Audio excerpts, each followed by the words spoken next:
2,000 crores on the metro. This is the public investment that we are talking about happening in Hyderabad in the period of the next 5 years. So the point that I am trying to make is that the growth of Hyderabad is for everybody to see. The growth of Hyderabad is because of the bold choices which are made in the past. And we are continuing to make such and similar choices for the future as well. So we are trying to do a repeat of what happened earlier. We are trying to do a repeat of the same, of that thing.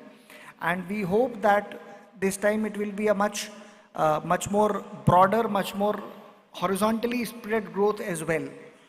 So थोड़ा सा हमारा जो high rise की तरफ focus है उससे हम थोड़ा सा we'll come horizontal instead of going vertical, so that the issues of congestion etc. are also addressed. And to make sure that they are addressed, we are also trying to invest more on the public transportation networks.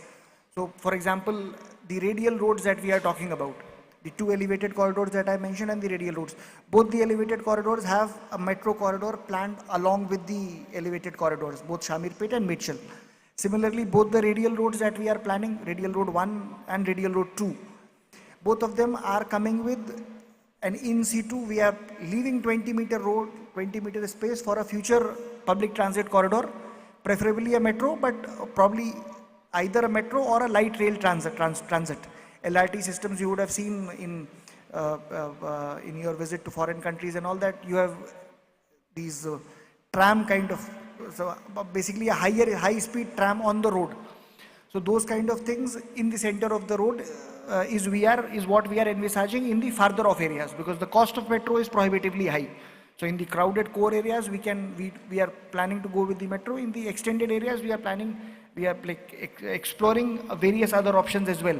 So the point that my entire crux of the argument is that Hyderabad, in the choices that we are making now and in the investment that the government is doing, as well as the private sector is bringing in, I hope that our growth, I hope and I am very sure, reasonably sure, as you are betting on Hyderabad, I am also betting on Hyderabad, and I am reasonably sure that this city will continue to grow more and more. So we will, actually, very often I go so far as saying that at some point in time when India wants a second capital, Hyderabad will be that capital. So, because I come from the north, I was born and brought up in Lucknow, I studied in Delhi, I have seen a lot of north, I have seen a lot of south also now. But when I look at cities and analyze them, what I feel is that there is no other city which is as safe and as secure as Hyderabad. So strategically we are very far from both China and Pakistan. We are in the heart of the country. We are far away from the sea, so we don't have those cyclones and tsunamis and all of those disasters. We are not on the Himalayan foothills, so we don't have the risk of earthquakes. And we have Krishna and Godavari, and we have water supply schemes which bring a lot of water from Krishna and Godavari to Hyderabad.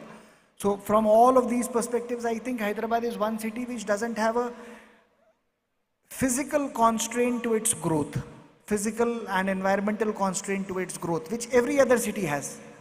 Delhi is pollution, strategically it is very close to both our hostile, like I would not like it, but both our neighbors with whom we don't have very friendly relations with. Then you have the earthquake issue as well, which basically plagues the whole of North Indian belt. South, when you come, Bangalore, Chennai, Mumbai, again cyclone sea, Bangalore, probably water supply and things like that are a problem. Horizontal land available for expansion, in my understanding, is not too much. And lastly, this is something which I love about the city, and I keep saying it, is that this is a city which everybody can call home. So somebody from the north, somebody from the south, both of us are equally at home here. So nobody feels like an outsider. So this is one thing which, this is also a personal incident which I will narrate. When I would go to Lucknow, now the people have stopped asking. It is almost, I'm completing my 17th year now in the service.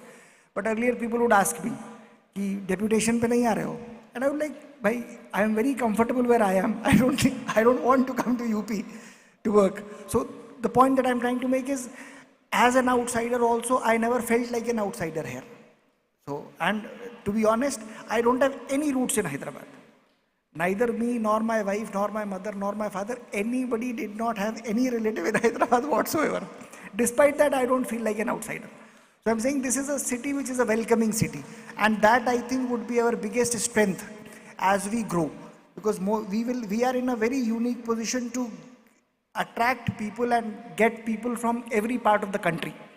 And with this, I would like to thank Naredco for inviting me here, the Naredco office bearers and all the members of Naredco. Uh, I would once again, at the risk of like repetition at the umpteenth time, say that the growth of Hyderabad is a documented thing, and the growth of Hyderabad is something that we as the government, I personally, and all of you in your personal and professional capacities, I hope also bet on. We do on that. I am sure all of you also bet on that. On that. Thank you so much. Thank you so much, sir.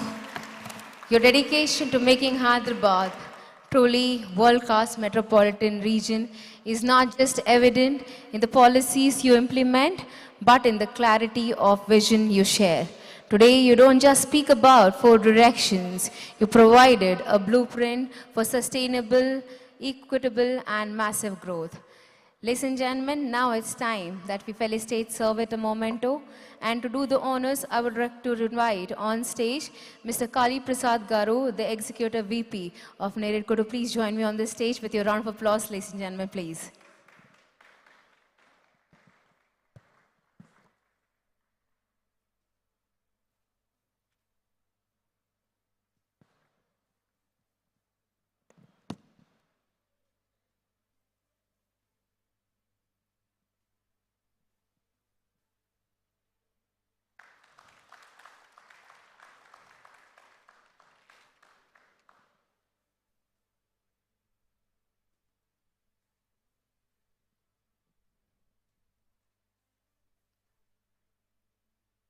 Thank you so much, sir.